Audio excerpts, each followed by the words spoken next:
A very good morning to all of you. आज हम जिस टॉपिक की चर्चा करेंगे वो सीटेट में और सॉलिड के एग्जाम में आने वाले एक महत्वपूर्ण टॉपिक है। इससे क्वेश्चन आते ही है Kohlberg theory of moral development, Kohlberg की नैतिकता का सिद्धांत, जहाँ जीन पियाजे ने कहा था कि विकास जो होता है वो आयु के हिसाब से होता है, वहीं कोहलबर्ग ने बताया था कि विकास जो होता है वो नैतिकता के आधार पर होता है। अब क्वेश्चन है कोहलबर्ग कहाँ से थे। अब कोहेल नाम को हम दो भाग में विभाजित करते हैं और बी से पहले ए आता है, so here the trick is America. Kohlberg America से थे।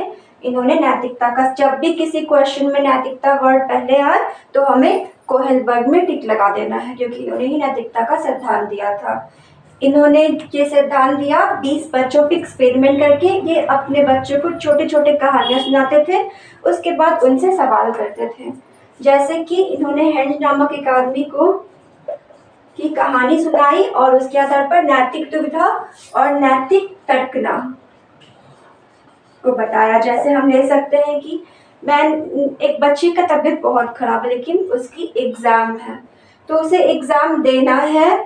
नैतिक दुविधा उसे यही है कि वो एग्जाम में चोरी करे या नहीं, लेकिन उसकी तर्कना ये कहती है क्योंकि मेरा तबीयत खराब था and I have to clear the exam, so मुझे चीटिंग करनी पड़ेगी तभी मैं पास करूंगा। दैट इज नैतिक तर्कना। अकॉर्डिंग टू जॉन पियाजे जो विकास होता है आयु के हिसाब से होता है, इसीलिए विकास की अवधि 0 अर्थात जन्म से ही शुरू हो जाती है।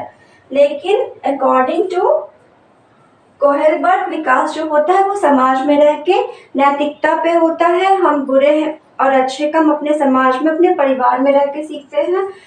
जन्म से हमें इस बोध का बोध नहीं होता है कि क्या सही है क्या गलत है। जब हम छोटे होते हैं तो हमें नहीं पता होता है कि हमें क्या करना चाहिए क्या नहीं, अर्थात नैतिकता का बोध की स्टार्टिंग इज 4 years, 4 to 10 पूर्व परंपरागत अवस्था। ये जीन पियाजे कोहलबर्ग ने 3 अवस्थाएं दी हैं।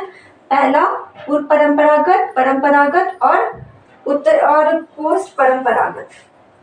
यहाँ उत्तर परंपरागत अवस्था जो कि अबव 13 years है। यहाँ ऐसे में प्री पहले आएगा, फिर conventional and post. Post will be last में। पोस्ट मतलब बाद, प्री मतलब पहले, conventional will be in middle. So that इसका पीरियड 4 to 10 years, ये हमें अच्छे से याद रखना है। जैसे कि अब इसके एग्जाम्पल में हम the question is here Kohlberg ने कितनी अवस्थाएं दी, तो 3 अवस्थाएं दी। अब हर इस 3 अवस्था की एक मिनट,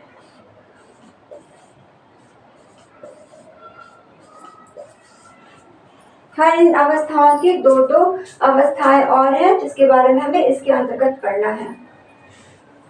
तो पहला अवस्था पूर्व परंपरागत अवस्था। जैसे इन्होंने एक एग्जाम्पल दिया, एक बच्ची ने लंच नहीं लाया तो वो क्या करेगी, वो अपनी फ्रेंड से कहती है, किसी डेट में आया क्वेश्चन है कि तुम मुझे आज अपना लंच दो, कल मैं तुम्हें अपना लंच दूंगी।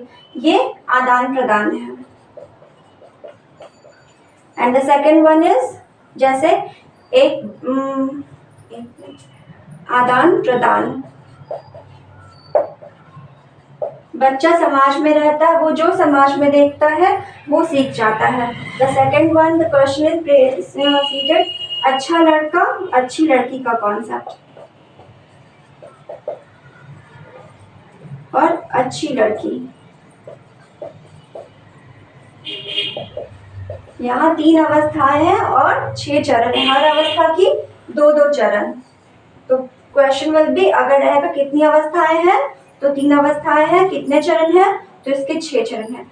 नाउ अच्छा लड़का अच्छी लड़की का कॉन्सेप्ट।